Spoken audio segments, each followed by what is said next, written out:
So the last speak is going to be given by Monsieur Cuerrier Auclair. One second. Attention, il faut que j'ai ton truc.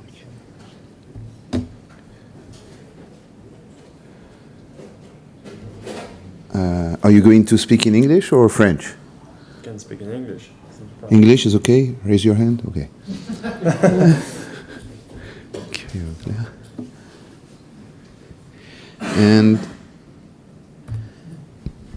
Et voilà. Thank you. Monsieur Cuerrier Auclair est chercheur à FPInnovations, qui est le partenaire et un petit peu l'entreprise, comment on va dire, équivalente à FCBA, donc du Québec, du Canada. Hello, it's a great pleasure for me to be here. So, as you said, I am Samuel Cuerrier Auclair. I am a civil engineer, and I started recently to work a little bit more on the acoustic performance and vibration of building. So I'm here to talk about in-field measurement on some Canadian mid to high-rise wood building. The presentation will go like that. I will talk about why we need to do this kind of measurements. Why are they useful? And the objective of these measurements. After that, I will talk about the approach of method. I will do a slight description of the tested building and the result and discussion about this result. And I will finish with a conclusion. So, as we know, the height of wall building is rising. We talk a lot about that in the last 2 days. And vibration and sound installation performance are not a safety issue, but it affects the market acceptance of mid to high-rise buildings. And there is a need for guidelines and solutions. Right now, a lot of architects and engineers, they do this kind of design a little bit by some equations which are not necessarily really precise. So with a lot of in-field measurement can calibrate this equation, can really help for design guideline for this solution, and at the end would help the market acceptance. So FPInnovation initiated a research program to conduct this kind of field measurements. So what we are measuring on this building, we measure the natural frequencies and damping ratio under the lateral wind load of this building. We also measure the natural frequencies and damping ratio of the floors, because as we know, sometimes some floor can have a vibration problem, which can affect also the market acceptance. And we also measure the acoustic performance of floor and wall. Also, we are monitoring 2 high-rise wall buildings, one of 8-story and one of 13-story, where we have put some accelerometer on the building and also a wind meter at the top of the building. And we'll see what kind of peak acceleration we can measure over the year in function of the wind. So, when we are measuring the natural frequency of damping ratio of building, what we use, it's named AVT test, which is an ambient vibration test. That kind of test uses the ambient excitation of the buildings, which is normally induced under wind load or a little bit of ground movement. What we are doing, we are measuring the time signals of the building with this accelerometer. After that, this time signal is transformed to a frequency signals. And to do that, we use a cross power function, which is an algorithm, which is implemented in the software that we use. This method is very efficient for heavy and large civil structure, and it is very simple and easy to operate. We can do this measurement in half of a day of a 6-story building easily. So when I'm talking about the vibration mode of the building, if we only look in one direction of the building, like in the X direction, we'll see the mode 1 of the building will be like that. It will have a shape of the deformation like that. If we talk about the second mode in that direction, we'll have a mode like that.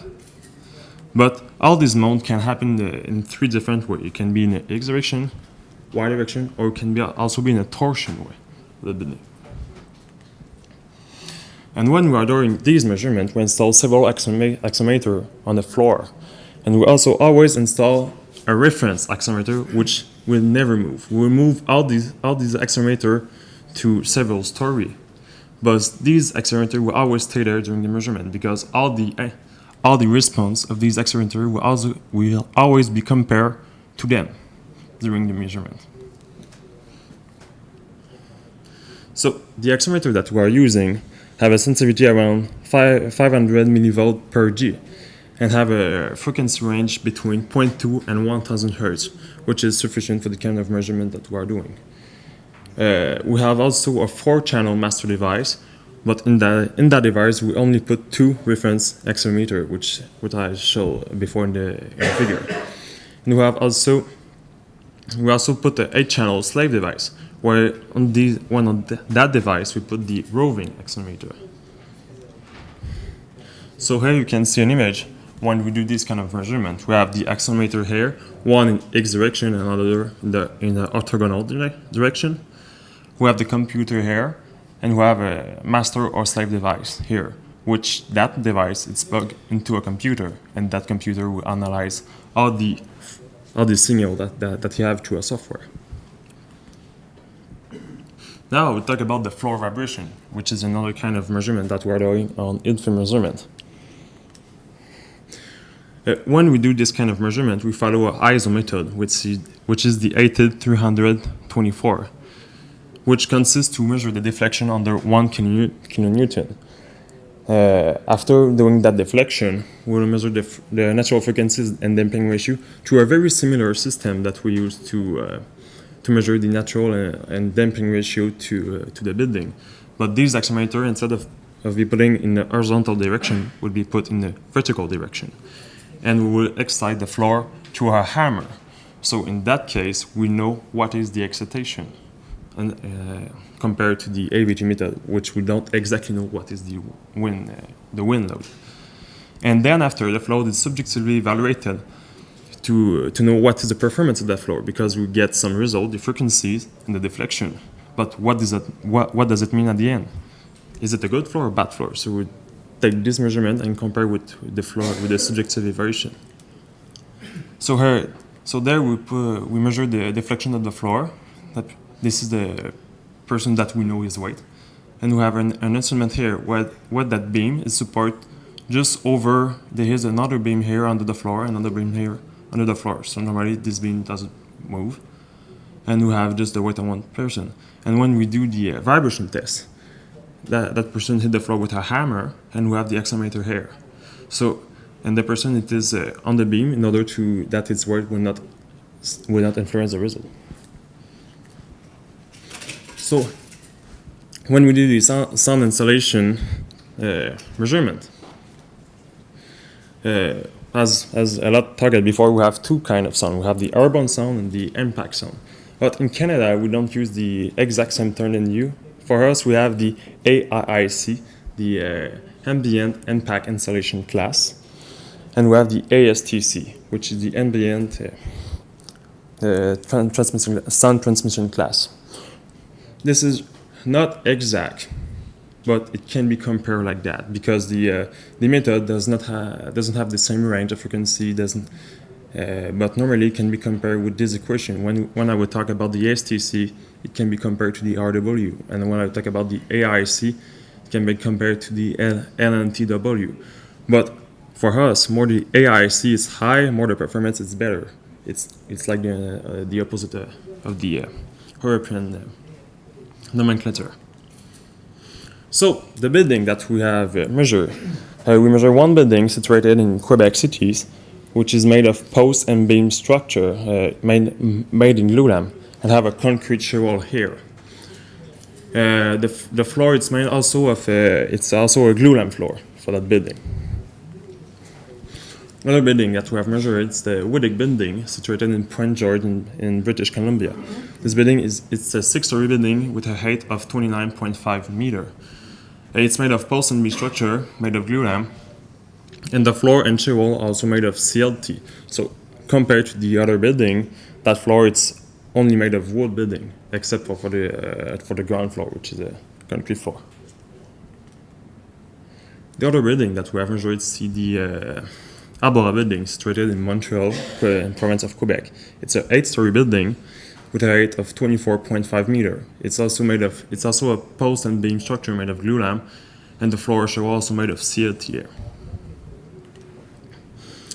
The other building it's the origin building that Simon Gallagher and André Roth talked yesterday. It's a 13-story building with a height of 40 meters. That building is situated in Quebec City. It's a post and beam structure made of glulam, and the floor shear wall are made of CLT. But that building, the connection between the panel are very stiff compared to the other building because they use shaky, as Simon talked yesterday. So at the end, it will help the building to have a higher frequency. And the last building that I will talk today, it's the Brockcommon building. It's an 18-story building with a height of 53 meters, situated in Vancouver, British Columbia. It's made of glulam post and CLT floor. It doesn't have beam on the building, but it's also made of concrete shear wall, as you can see in the figure here. So I will talk a little bit about the result for the of the AVG test. For the CSL building, which is a 6-story building and 22.1 meter height, we get a natural frequency of 2.7 hertz before completion and after completion, because we always take the measurement before completion after we put the envelope of the building, the division in the building. After completion, we get 2.8 hertz, which is quite similar for the fundamental frequency. And in the y direction and torsion direction as well as a little bit higher. Now for the Woodig building, that building is a pure wood building. It doesn't have concrete shear wall compared to the CSL building. We get a natural frequency of 1.1 hertz before completion, and after completion we get a frequency of 1.4 hertz. So we can see that the envelope of the building helps a little bit more that building, probably because it has lower frequency. And after that, the Abora building has a natural frequency of 1.7 hertz before completion, and after completion 1.9 hertz. And the height of the building, it's 24.5 meters. After that, the Origin building has a natural frequency of 1.4 hertz. We didn't yet take the measurement after completion since it's not already complete. But what we can realize with the height here, it's really higher, but yet a slight good natural frequency here. And it is also a pure wood building, but that building, as I said before, has a shaky connection between the shear wall. So when the connection is very stiff between the panel, between the CLT panel, it really helps the lateral resistance, the lateral stiffness of the building. After that, the Brockcommon building, which is the highest building that we have measured, has a natural frequency of around 1 hertz of the building with concrete shear wall, which is also quite good compared to the height of the building. So, what we can say about that, it is the two transients of vibration frequency provide information about the lateral stiffness of the building. More the frequency is high normally, more the building will have a higher frequency. And the high transversal frequency compared to the building indicated the importance of concrete, shear wall, and core. But it is also possible to achieve high frequency also with pure wood building, as it was done with the Origin building. And the effect of the non-structural component, as I said before, have a stronger effect if the building it's a little bit more, if it is less stiff. It's one of the reasons why we measure the building before and after completion. So let's talk now about the floor vibration. One floor was made of was that kind of floor with a glulam beam, depth of 500 millimeter, with a glulam decking here. The span of the floor is 8.7 meter. So we measure natural frequency of the floor at 10 hertz with a damping of 2%, and a static deflection of 0.21 millimeter.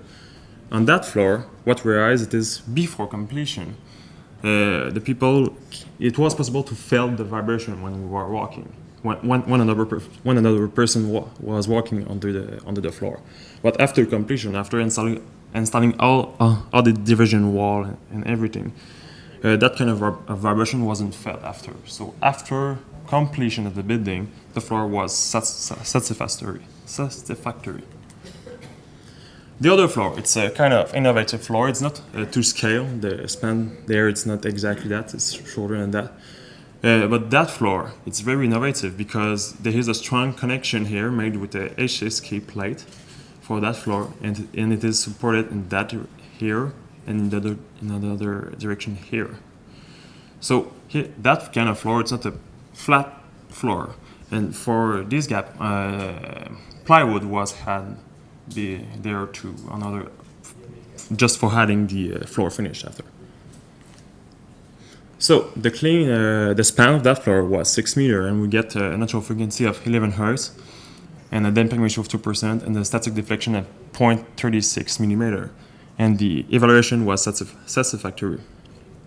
After that, the Arbora floor, with a span of 5.53 meter in a single span, had a natural frequency of 10 Hertz, 0.26 millimeter of deflection, and it was also satisfactory.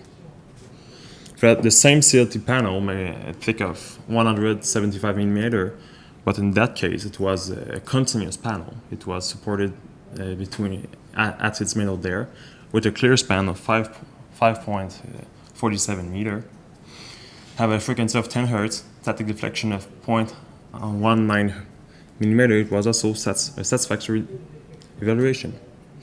And the last floor, that floor was a little bit different because the green dot here are posts. It is the section of the Brock Common building. Here the green dot are posts. Here this is the concrete shear wall, and this is one CLT panel here, another CLT panel, another CLT panel. But that floor is not. The floor is not supported with beam as we usually do with CLT floor. It is just supported by a post. So the span was 4 meters for that kind of floor because it was kind of new. So the span, they shortened a little bit that span, and the natural frequency was very high because of the small span. So at the end, the feedback that we get from the subjective evaluation was just very, very satisfactory. It was impossible to. The people felt absolutely nothing on that floor, even when they walk at the building. So let's talk about some installation now. For the CSN building, this is the glue lamp floor on that building. They put a carpet after that, but they wanted to have the glue. It wanted to have the glue lamp visible on the other story. So a carpet, plywood, gypsum board, rock wall, a plywood after thermoson AG, and the glue lamp structure. So they get a AIC of 53, which can be compared to the LNTW of 57. And the ASTC was not very good for that building. After that, the woodic floor, which is a little bit more complicated floor, so I put the figure here. They have they have a plywood here, and they have an acoustic underlayment there. After that, a carpet on the top of the floor. And under this CLT panel, they put also an acoustic layer and another acoustic layer between that panel too, a little bit more described here. So we get the AIC of 58 and the ASTC of 53.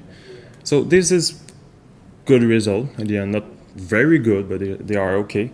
But one thing that people said about the feedback, it is even if the people under the floor didn't hear a lot the sound, when the people was walking over the plywood section, they really heard their own feet on the floor because there is no special attention here for the acoustic insulation performance there. So they really heard their own feet when they were walking. For the Arbora building, they put an engineering wood flooring, and I have an acoustic VP of 2.2 millimeter, a concrete slab of 38 millimeter. They put also a BP board of 13 millimeter, a CLT panel of a 5-ply CLT panel, hung ceiling, metal framing, 2-layer of gypsum board, and a fiberglass of 89 millimeter, and we get an AIC of 57 and an ASTC of 55. Now for the wall, we test. The wall was made of gypsum board of 16 millimeter metal framing. We put fiberglass in the cavity. After that, it was a CLT wall, a 5-ply 175 millimeter, and a 18 millimeter air gap, resilient channel, fiberglass in the cavity, and a 2-layer of gypsum board type X. And we get a ASTC of 58 for that kind of wall. So, to conclude, globally, the floor in the building perform well in terms of vibration and sound insulation that we have tested. So, even if they are not correctly design guideline, these buildings perform well, but there are a lot of uncertainty when the people design this building. So that guideline can really help. And the data will provide useful feedback to the designer, because at the end, one of the things that FPInnovations want to do with all these data at the end is to provide it is to write the guidelines to help the designer, to help the architect and engineer. And the AVT and field sound insulation measurement on future mid-to-hours building will continue. We'll continue to do this kind of measurement to get a bigger database. And as I said before, we are acquisitioning 8-story and 13-story continually to have more information about the behavior of the building under wind load. So, thank you for your attention.